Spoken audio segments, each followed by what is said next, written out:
6ാം class വരെ മദ്രസ പഠിച്ച് ഒഴിവായി, ഡിഗ്രിയും PG ഒക്കെ കഴിഞ്ഞ് എന്നിട്ട് ഖത്തറിലേക്ക് പോകുമ്പോ ചെല്ലിയ ബദർ മൗലിദ് വരുമ്പക്ക് ശിർക്കാകും.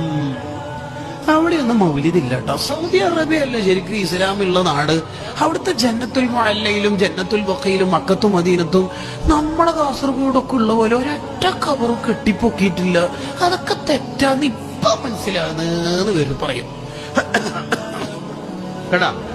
പോകുമ്പോ ചെല്ലിയ ബദർ മൗലിദ് വരുമ്പക്ക് ദോഹ ഇന്റർനാഷണൽ എയർപോർട്ടിൽ നിന്ന് തിരിച്ചു വരുമ്പക്ക് ശിർക്കാവും. എന്താ കാരണം വീട്ടിൽ നിന്ന് കിട്ടേണ്ടത് കിട്ടിയിട്ടില്ല.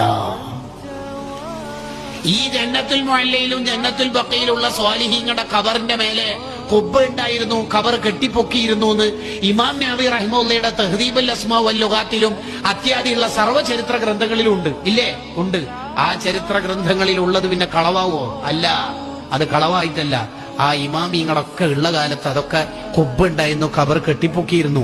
ഇബ്നു അബ്ദുൽ വഹാബ് വന്നിട്ട്, വഹാബി നേതാവ് വന്നിട്ട് സൗദി ഭരണം ഏറ്റെടുത്തപ്പോ കെട്ടി പൊക്കിയ മുഴുവൻ ഖബറും അടിച്ച് പൊളിച്ച് തകർത്താടിയതാണ് എന്ന് ചരിത്ര ഗ്രന്ഥങ്ങളിൽ വായിക്കാം. ഉറപ്പല്ലേ? ഒരു വീട്ടിൽ പോയിട്ട് ഒരാൾ പറയാണ് ഫുഡ് ഉണ്ട് എന്ന് പറഞ്ഞിട്ടാണ് പോയത്, ഒന്നുമില്ല. എന്തേ?